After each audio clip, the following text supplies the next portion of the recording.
Et oui, c'est vrai, je suis en colère. Est-ce que je peux pas ou quoi?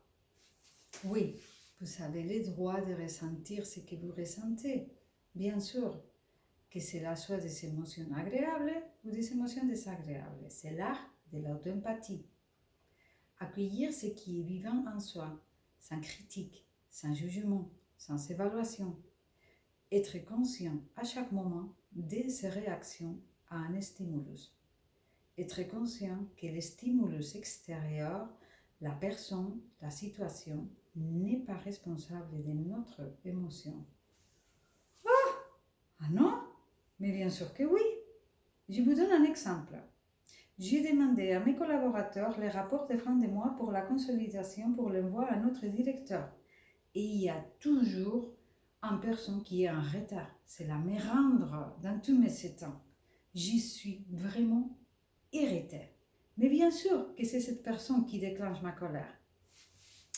Et non, l'émotion est déclenchée par quelque chose que vous saviez déjà même avant que vous connaissiez votre collaborateur. Cela s'appelle vos valeurs et vos besoins. Dès que vos besoins sont satisfaits, vous allez ressentir des émotions agréables. Dès que vos besoins ne sont pas satisfaits, vous allez ressentir des émotions désagréables.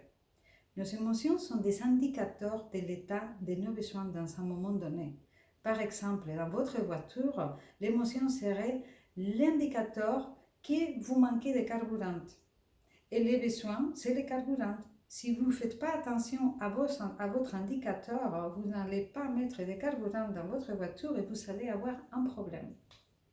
Le monde extérieur, l'environnement, nos collaborateurs, nos équipes, nos enfants, nos conjoints déclenchent des situations qui nous permettent de déceler notre monde intérieur.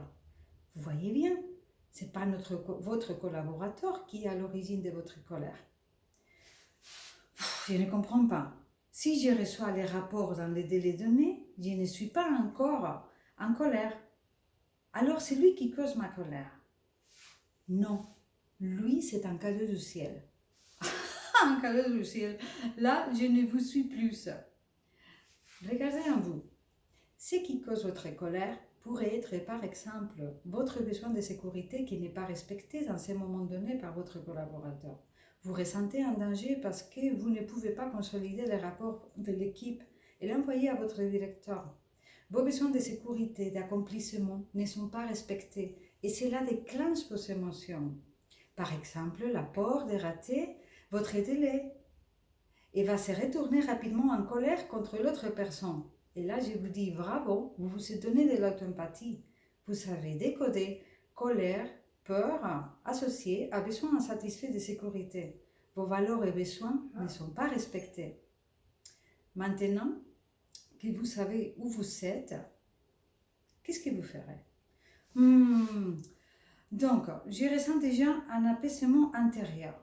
C'est intéressant. Mais je ne vois toujours pas qu'est-ce que je peux faire avec. Alors, si vous décidez d'entamer une communication avec l'autre, ce n'est pas toujours obligatoire, mais à la place de dire « vous êtes toujours en retard, vous n'êtes pas fiable », vous pouvez dire « quand je vois que le moment venu pour faire la consolidation des rapports, il me manque le vôtre, cela m'inquiète beaucoup, parce que je manquerai à mon engagement avec notre directeur et je me sens irritée. Comment nous pourrions solutionner ce problème répétitif ?» Il y a une direction, une différente.